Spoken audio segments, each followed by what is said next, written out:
Okay, thank you very much for coming today. As you appreciate, it's a very, very busy time for the Return and Services League right around Australia, but in particular here in Adelaide, and having this ANZAC round with the Port Adelaide Football Club and association with the RSL is very significant for the commemoration of ANZAC Day and as part of our commemorations throughout the next couple of days. And of course the Peter Badco Medal and the involvement of the Badco family. We'd like to take this opportunity to thank Port Adelaide Football Club and the players and the opposing team, whoever the unlucky or lucky ones may be on the day, for their continued support to the RSL in this significant round and commemorative activities. Thank you, Cheryl. And look, this is our 16th year consecutively for the ANZAC round, and it's a great privilege that we never take for granted. I think that in very large part it's to do with the relationship that we've formed with the RSL and the Australian Defence Forces over those years that enables us to keep presenting the case for us to be able to host this important round here in Adelaide. I get asked every year why is the ANZAC round so important to Port Adelaide. It's the number one priority on the fixture for us each year. It's pretty simple, really. I think that it gives us a really good platform and a great opportunity to reflect on the significance of the service provided by our servicemen and women. And it's really easy to gloss over that. And I think that being able to put the spotlight on their feats and sacrifices each year in such a significant way is really important. It enables us to tell stories. And some of the stories that Port Adelaide is associated with involve the 130 players, past players who have served, 13 of whom didn't come home, and one of them being George Quinn, who was the brother of the very famous Bob Quinn, who was our military medalist with Roy Drummond. And we talk about the Quinn family, every year, and we're very proud of that. We also talk about Major Peter Badco and his feats, and I think it's, again, we've been doing that providing that medal for 16 years, and it's very easy just to roll over why he was awarded that medal. And if you think back, he performed 3 heroic acts, life-threatening acts, in 3 months, in a 3-month period before he was eventually killed. And you have to take stock of those things, to really understand how significant they are. And we were on again, a great privilege last week. We visited the HMAS Adelaide, and this is an enormous warship that was birthed here at Port Adelaide. And we met the crewmen and women, and there was 400 of them, and it's a ship that services the Army, the Navy, and the Air Force. And the average age of the crew was 20, and they're at sea for 6 months of the year. And so it was a great opportunity for us to just remember that when we talk about ANZAC Day and we talk about the service of the great men and women who have gone before us, it's still, people are still serving in great number today, and the role that the RSL plays is as important to them as it was and is to the families from past battles and from a historical perspective. So for us, it's a great moment of reflection. It's a great privilege to be involved. to celebrate all the incredible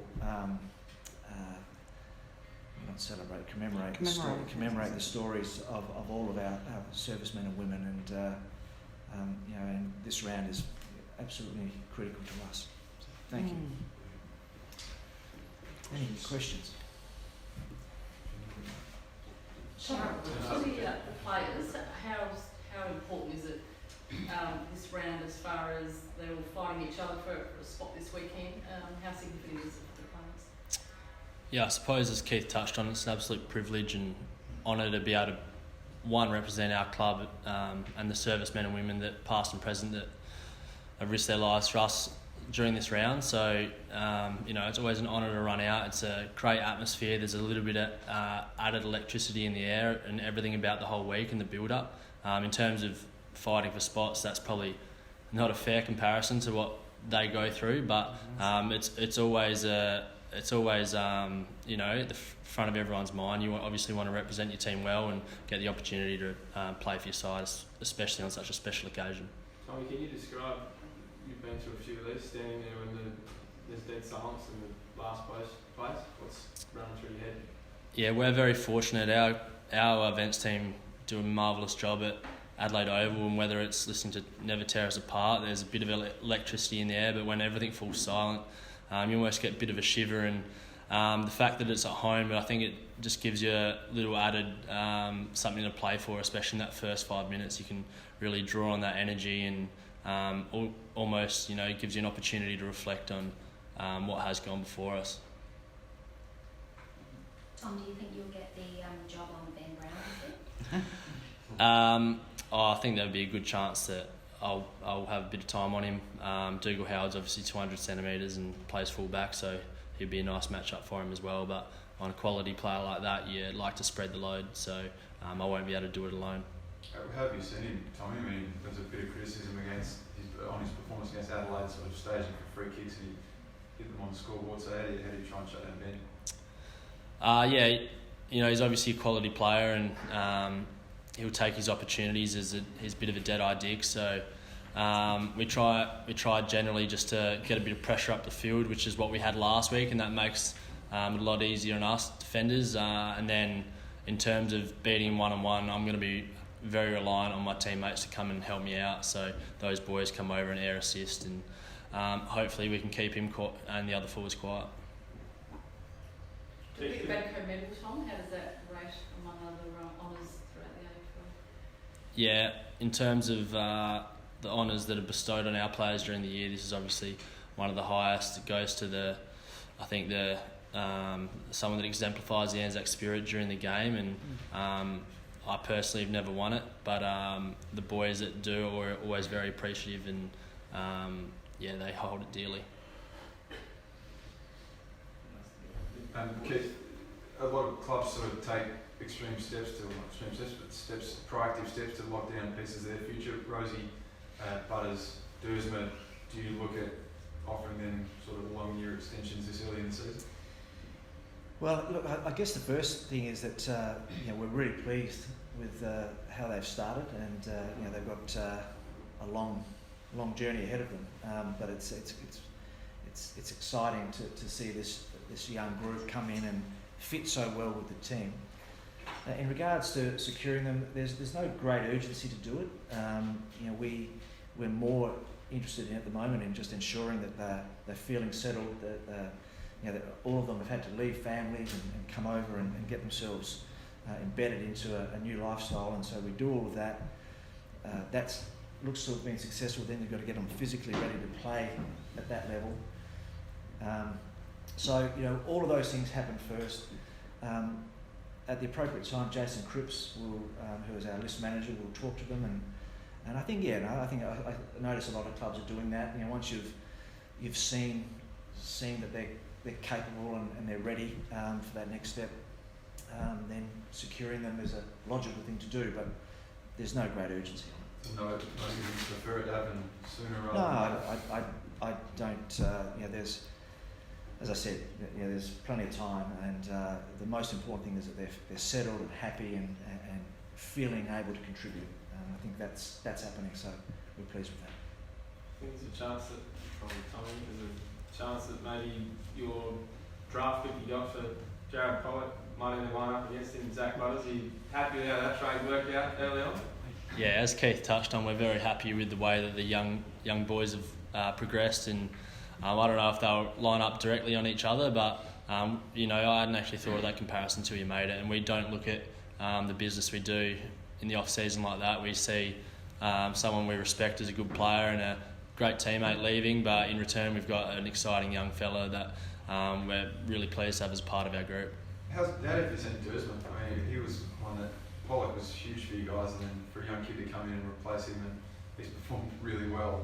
I mean, he's handled the pressure of replacing Pollock pretty well. Have you seen? Yeah, and I don't think we've added pressure on him by comparing the two, but Xavier's come in and he's had a clear set of guidelines of what we need him to do on the wing, and he's been the consummate professional and team player in the way that he's done that. He's basically getting a mandate to run up and down the ground, both in offence and defence, and he's got a big tank and he's been able to do that. And then as an added bonus, he's tough as nails as a winger, and when he's had an opportunity to put his head over the ball or go back and take a strong mark, he's been able to do that. So we've loved everything that Zave's brought to the group.